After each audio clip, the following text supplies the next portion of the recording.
Salut tout le monde, donc aujourd'hui nous sommes le 1er octobre, on va faire une review de mon portefeuille, sachant que la dernière vidéo que j'avais fait, elle date de mai. J'ai fait une petite pause, donc il y a eu pas mal de changements au niveau du portefeuille, pas mal d'évolutions, pas mal d'actions nouvelles. Donc aujourd'hui je vais vous montrer tout ça. Donc en mai, donc j'avais 3 actions en portefeuille. J'avais Manhattan Associates, Medpace Holding et Qualys. Donc concernant ces actions-là, il n'y a pas eu de nouveaux achats sur ces actions-là. Manhattan Associates, donc je suis passé de 0,6% de plus-value à 6,44. Donc ça a légèrement augmenté. Medpace Holding, donc je suis passé de moins 8,55 à 66%, 67% quasiment.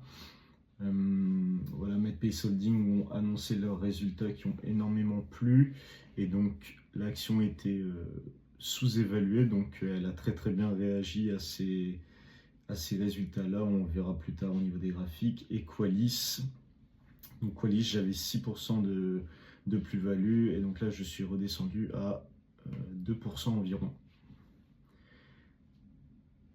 Sachant que Medpace Holding, si on regarde, donc moi je l'ai acheté à 324 et actuellement elle est à 540.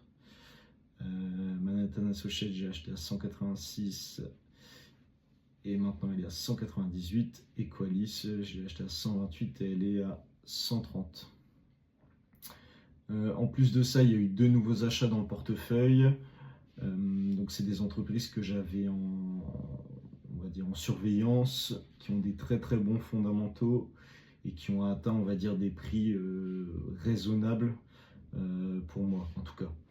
Donc la première, c'est Fortinet, une entreprise qui opère dans le secteur informatique, qui a des très bons fondamentaux, qui a une bonne croissance de chiffre d'affaires, de son free cash flow, qui n'a pas beaucoup de dettes. C'est une entreprise aussi qui ne dilue pas les actionnaires et qui a des croissances aussi bien de chiffre d'affaires, de free cash flow très bas avec une belle marge aussi.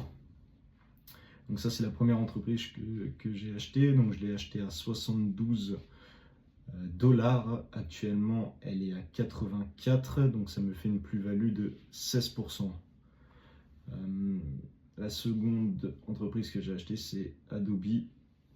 Donc là, en fait, ces 2 positions-là, hein, Fortinet et Adobe, c'était on va dire des tailles de position, hein. Je suis rentré avec environ 1000 dollars chacune. C'est pour initier la position. C'est-à-dire que si ça descend encore plus, j'hésiterai pas à rentrer un peu plus fort, on va dire. Donc Adobe, pareil, hein, une entreprise dans le secteur informatique.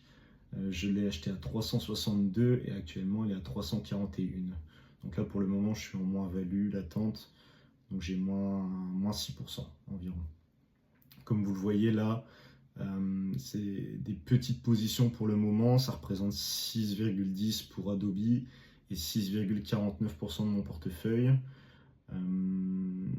Sachant que ces pourcentages-là ne sont pas vraiment représentatifs parce qu'il me reste, on va dire, encore un peu moins de 6 000 € à investir dans le portefeuille. Donc là, toujours en attente de baisse pour pouvoir renforcer une position ou alors ouvrir une nouvelle position sur une des entreprises que j'ai remarqué.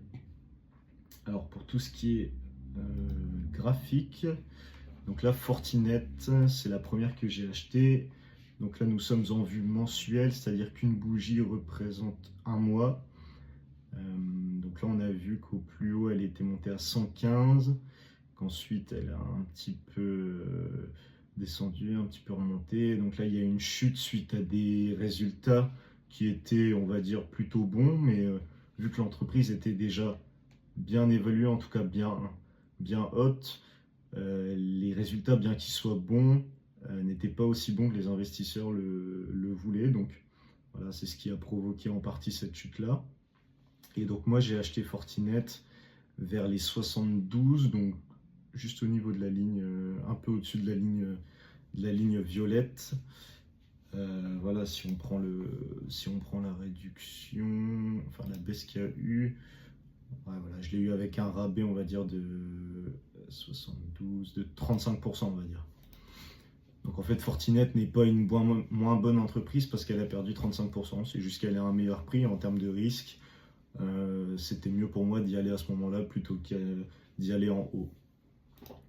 Je vais vous montrer juste Medpace. Medpace, moi je l'avais acheté ici au niveau de la flèche verte.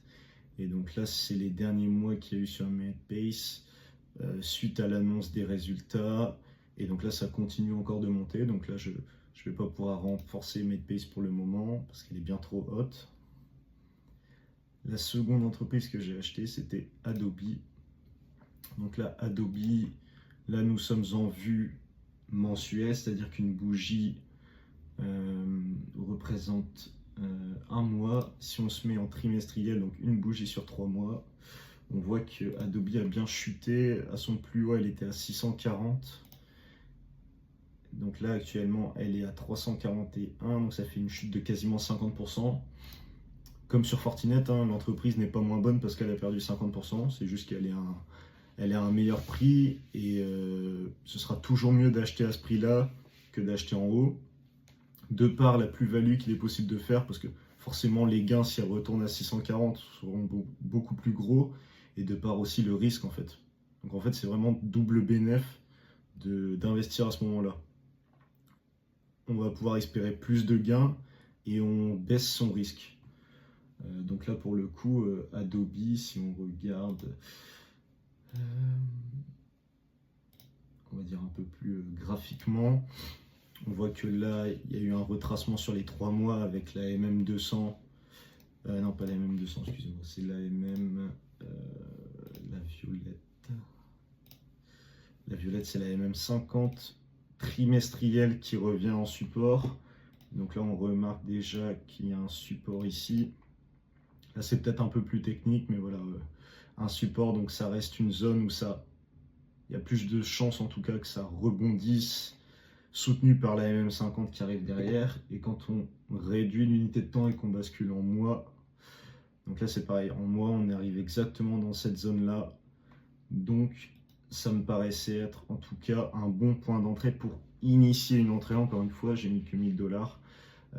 Voilà, le but c'est pas de mettre la maison dessus, mais en tout cas pour initier, ça me paraissait être un bon moment où j'avais un beau ratio, on va dire risque-bénéfice. Donc là, c'est tous les changements qu'il y a eu sur le compte depuis mai. Donc je tâcherai de vous faire une vidéo une fois par mois pour qu'on puisse suivre l'évolution. En termes de performance, hop, on va aller voir ça. En termes de performance, on sait que le SP500 a pas mal performé depuis, soutenu notamment par les boîtes, on va dire, technologiques qui lui permettent de continuer malgré le contexte, on va dire, économique. Donc si on regarde, donc sur mon portefeuille actuellement, depuis, donc en rendement annualisé, hein, le portefeuille est ouvert depuis septembre 2024, donc ça fait un peu plus d'un an. Le SP500 a fait 17% par an. Mon portefeuille a seulement fait quasiment 3%. Donc là, on voit très bien que le SP500 me met vraiment une claque, hein. Il met 14 points d'écart, ce qui est pour le coup colossal. Et donc ça, c'est du rendement, on va dire, annualisé. Et si on le ramène au rendement cumulatif, c'est-à-dire depuis le début, le SP500 a fait 18,41%, tandis que mon portefeuille a fait 2,51%. Donc là, c'est pareil, là, il y a 15 points d'écart. On voit que pour le moment, en fait, vraiment, c'est très difficile de surperformer le SP500. Voilà, 17% annualisé, c'est très très solide, sachant que mon portefeuille ne date que d'il y a un an et que je n'ai pas investi tout l'argent qu'il y a dessus. L'idée, hein, c'est de pouvoir vous décrire, en tout cas de vous documenter la progression du portefeuille. Est-ce que je fais bien? Est-ce que je fais moins bien que le SP500? Et de se dire là, finalement, en fait, le but dans un premier temps, ça va être de venir réduire cet écart-là. Parce que voilà, c'est toujours mieux de faire mieux que le SP500, même si là, voilà, il y a des rendements qui sont quand même colossaux. L'idée, c'est de réduire cet écart-là en continuant d'investir le cash qui me reste, donc environ 6 000 € pour le moment. Quand il y aura des crashs, quand il y aura des baisses sur des actions qui m'intéressent. À savoir que voilà, le marché va forcément respirer à un moment ou à l'autre. Le SP500 ne peut pas continuer de monter au ciel comme ça sans respirer. Donc il y aura forcément des phases, des moments où il va baisser. Donc là, à ce moment-là où il va baisser, ou alors des moments où peut-être des grosses valeurs technologiques arrêteront de monter. On sait très bien que voilà, si je prends Nvidia, là tout se passe bien parce que Nvidia, ça se passe bien, mais le jour où il y aura des publications de Nvidia et que les résultats ne seront pas au niveau des attentes des investisseurs, ça risque de dévisser un petit peu. Donc là, à ce moment-là, ça me permettrait de déployer, on va dire, le cash qui me reste pour essayer en tout cas de réduire cet écart-là et d'avoir des actions à des prix intéressants.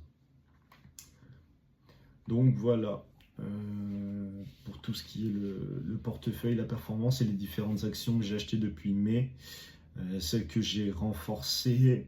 Donc là, pour le coup, il n'y en a pas eu. Il y a eu simplement deux nouveaux achats depuis. Voilà, on se retrouve pour une prochaine vidéo. À bientôt.